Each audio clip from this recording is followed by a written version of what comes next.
ایک انسان کو اپنے بیوی سے صحیح طریقے سے رہنے کے لیے میرے پیارے ساتھیوں، ایک مرتبہ ایک شخص نے شکایت کر دی اللہ کے نبی سے کہ اللہ کے نبی، میری ایک بیٹی ہے جو فلاں کے ساتھ شادی ہوئی، لیکن وہ شخص میری بیٹی سے کبھی ملتا نہیں ہے، ان کے ساتھ وہ قطعی تعلقات قائم کر کے ہوئے ہیں۔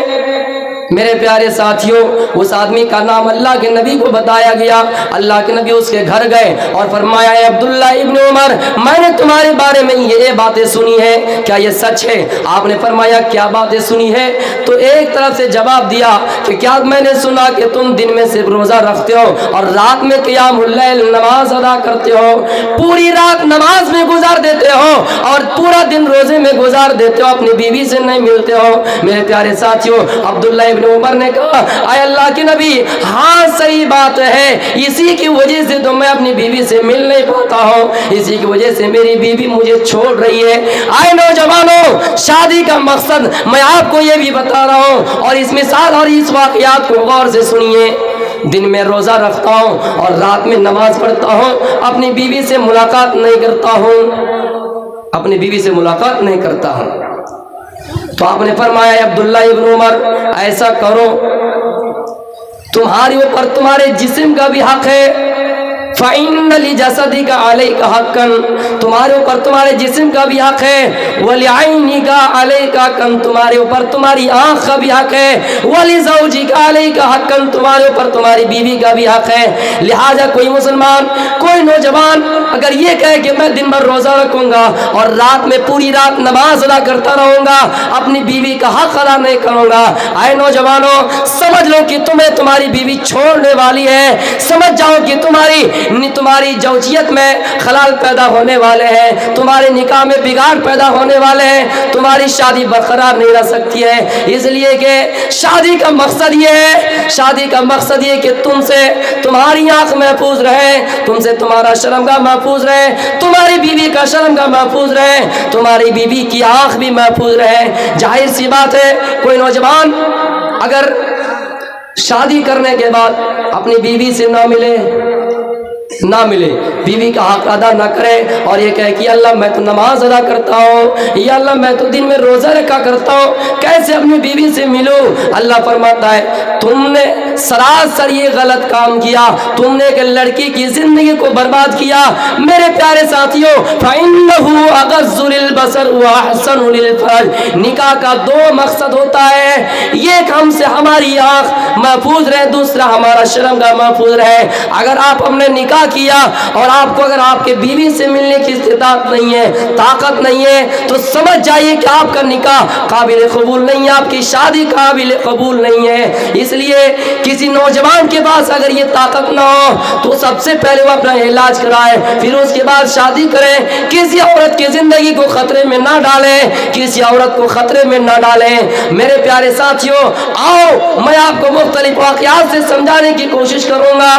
آپ کے اوپر آپ کے آنکھ کا بھی حق ہے، آپ کے اوپر آپ کی بیوی کا بھی حق ہے، آپ کے اوپر آپ کے جسم کا بھی حق ہے، آپ کے اوپر آپ کے پڑوسی کا بھی حق ہے۔ اس کا مطلب یہ ہے، ہمارے اوپر ہمارے جسم کا حق اس طرح ہے کہ ہم پورا دن روزہ نہیں رکھ سکتے ہیں، پورے مہینہ روزہ نہیں رکھ سکتے ہیں، حالانکہ روزے میں کتنی عبادت، کتنی نیکیاں حاصل ہوتی ہے،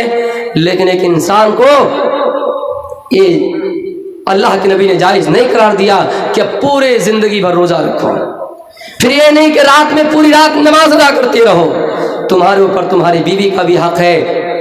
تمہارے اوپر تمہاری آنکھ کا بھی حق ہے، تمہیں سونا بھی چاہیے، تمہیں لیٹنا بھی چاہیے، تمہیں تمہاری بیوی سے ملنا بھی چاہیے، تمہیں روزہ بھی رکھنا چاہیے، لیکن پوری زندگی کے روزہ نہیں رکھ سکتے ہو۔ اس آدمی نے کہا، اللہ کے نبی میں روزہ رکھنے کی استطاعت رکھتا ہوں، آپ مجھے اجازت دیجئے۔ اللہ کے نبی نے فرمایا کہ مہینے میں 3 روزے رکھ لو، ایک روزے کا ثواب 10 دن کے برابر، دوسرے کا 20 دن کے برابر، 3 دن کا 30 دن کے برابر، مہینے میں 3 دن روزہ رکھ لو۔ اس آدمی نے کہا، اے اللہ کے نبی میں اس سے زیادہ استطاعت رکھتا ہوں روزہ رکھنے کی، آگے رمضان مبارک کا مہینہ آ رہا ہے، اس سے آپ نصیحت حاصل کریں، عبرت حاصل کریں۔ نفلی روزہ رکھنے کے لیے وہ ضد کر رہے ہیں، وہ صحابہ ہے جنہوں نے نفلی روزہ رکھنے کی ضد کر رہے ہیں۔ آپ نے فرمایا 3 رکھو، اس نے کہا زیادہ استطاعت رکھتا ہوں، تو آپ نے فرمایا کہ کام کرو،